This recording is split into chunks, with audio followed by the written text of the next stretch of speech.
What to do when someone talks over you? Now, that's a question we don't really think about until it happens, right? You're in the middle of sharing an idea, explaining a story, or even just responding to a question, and suddenly someone cuts you off, starts talking louder, or simply takes the spotlight away from you.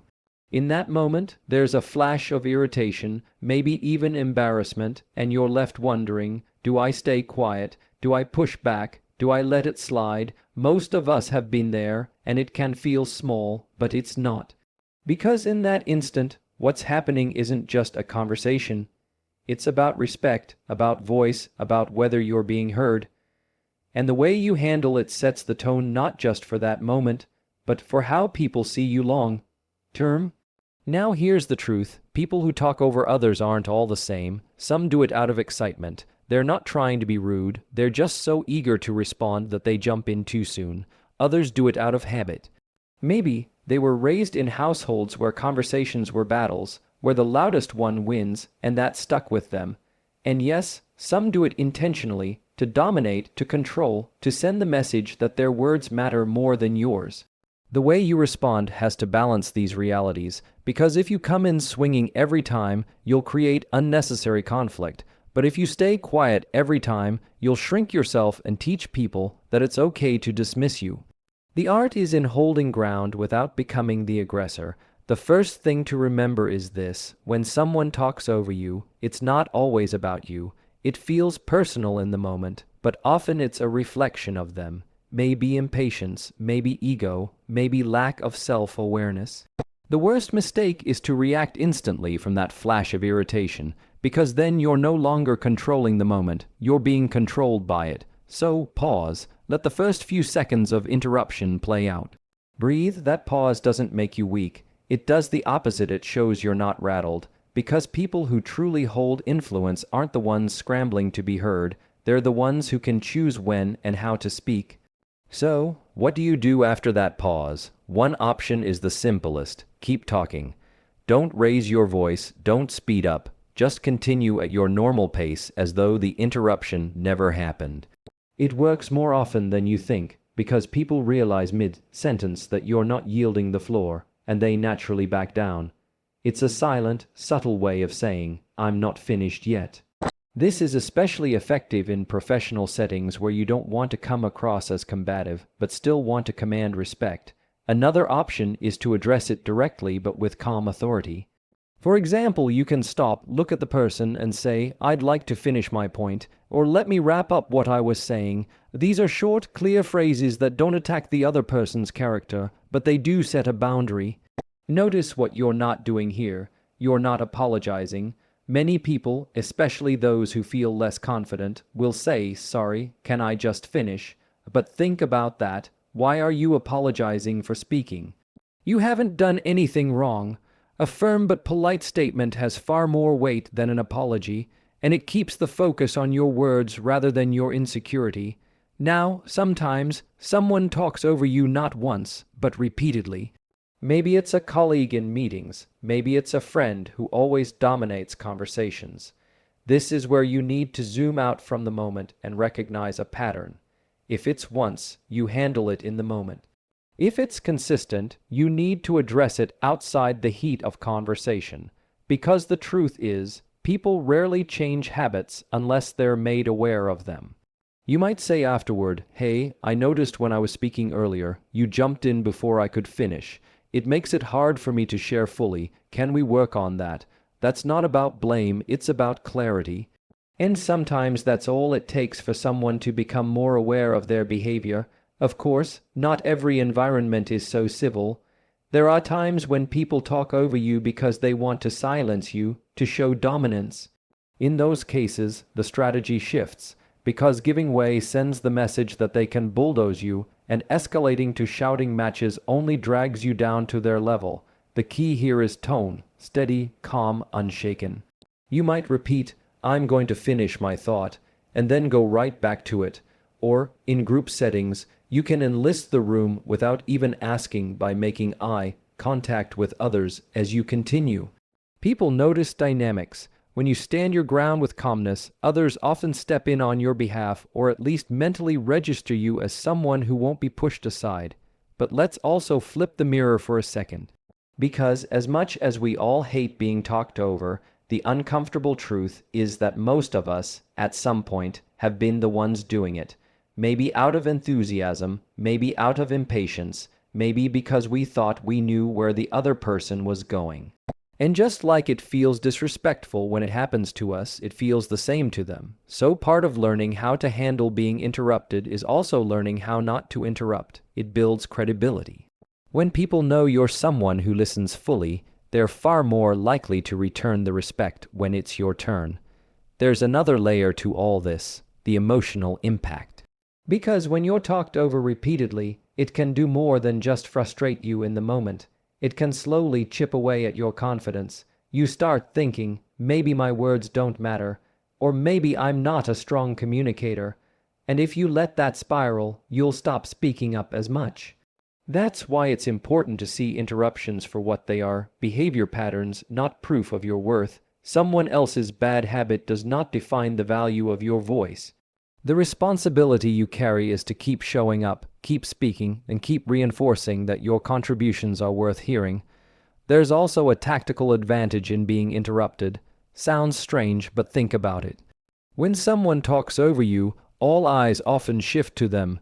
If you stay calm and wait for the noise to settle, when you finally speak again, the room is already tuned in, wondering what you'll say. Silence followed by calm authority can be louder than any interruption. It flips the power dynamic. Instead of looking like someone who lost control, you look like someone who knows they don't need to fight for it. And here's where many people struggle, balancing assertiveness with relationships. You don't want to come across as hostile, but you also don't want to feel invisible. The balance is struck when your words are few but firm, your tone steady, and your eye contact direct. Long lectures about being interrupted usually backfire. They make you look defensive. But short, clear boundaries, followed by continuing your point, keep the focus where it belongs, on your message. So what does this look like in practice? Imagine you're in a meeting, sharing your idea, and someone cuts you off mid-sentence. Instead of raising your voice, you calmly say, "Hold on, let me finish," and then continue. No drama, no tension, just a clear boundary. Or imagine you're at dinner with friends, telling a story, and someone keeps jumping in. You could lean slightly forward, smile, and say, "Wait, you'll like this part," and continue. Same principle. Gentle redirection without giving away your voice. Over time, the way you handle interruptions sends a message about who you are. If you fold every time, people unconsciously learn that you're someone they can step over. If you fight every time, people learn that you're defensive and combative. But if you hold ground calmly and consistently, people learn that you're steady, confident, and not easily rattled. And that reputation is priceless because it extends far beyond conversations. It tells people how you carry yourself in life. Now, let's not ignore cultural dynamics. In some cultures or family systems, interrupting is seen as passion, as engagement. In others, it's seen as disrespect. The meaning behind being talked over can vary. That's why it's important not to assume malice every time. Context matters. A heated brainstorming session in a tech company might be full of interruptions, but not all of them are hostile. A formal boardroom meeting, on the other hand, might treat interruptions as a serious breach of etiquette. The skill you need is adaptability, the ability to read the room, gauge intent, and respond accordingly. One last piece, power dynamics. If the person interrupting you is a peer, handling it directly is usually straightforward. If it's a superior, it gets trickier. You might not want to call out your boss in the middle of a meeting. In those cases, sometimes the smartest move is to note the pattern, then find quieter ways to reassert yourself. Sending a follow-up email to the group, for example, to make sure your idea is documented, or finding one on 1 Moments to Speak with Influence. The point is, even when the dynamic isn't in your favor, you still have options that preserve your voice without putting you in unnecessary conflict. At the end of the day, when someone talks over you, it's really about choice. You can choose to shrink back, you can choose to escalate, or you can choose the middle path, steady, calm assertion. And when you choose that middle path consistently, people take notice. They learn that you're not someone who demands attention by force, but you're also not someone who allows your voice to be erased. You become the kind of person people listen to not because you shout the loudest, but because you've shown that when you speak, it matters. When we step back and look at the whole picture, the reality of being talked over isn't just about interruptions. It's about how we value ourselves, how we train others to value us, and how we carry ourselves in moments where respect feels thin. The way we handle those interruptions, those little power grabs, ends up shaping how people see us not just in conversation, but in life. Because let's be honest, every time someone talks over you, it isn't just noise, it's a small test. The test is whether you'll fold, whether you'll fight, or whether you'll stay steady and stand your ground without losing yourself. And most people don't realize that how you handle those tests accumulates into your reputation. Over time, people don't just remember what you said, they remember how you handled being challenged. The truth is, nobody can take away your voice unless you let them. They can interrupt, they can talk louder, they can try to dominate the room, but your voice only disappears if you stop using it.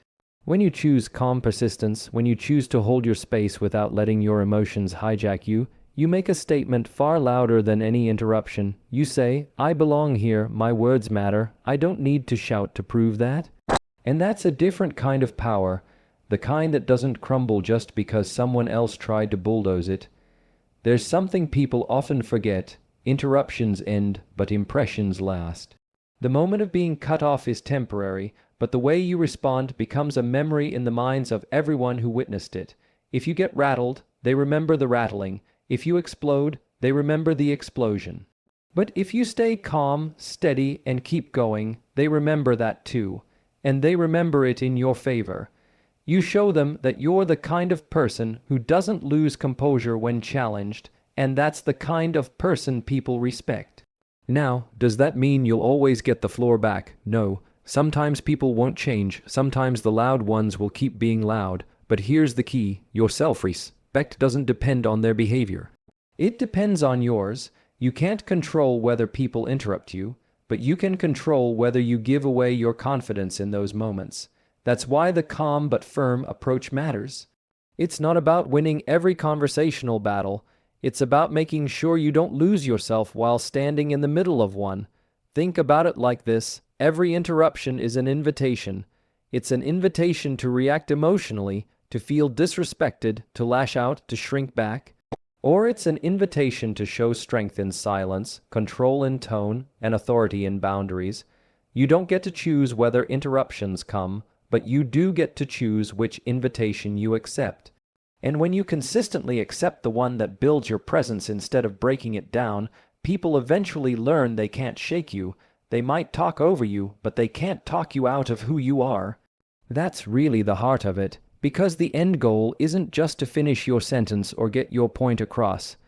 The bigger goal is to build a reputation as someone who is unshakable, someone who doesn't need to scramble for attention, but earns it by how they carry themselves. You want people to walk away not just hearing your words, but seeing your composure, because words may fade, but composure leaves an impression. So the next time you're in that moment, the next time someone talks over you, remember, you don't need to fight to prove your worth. You don't need to apologize for existing.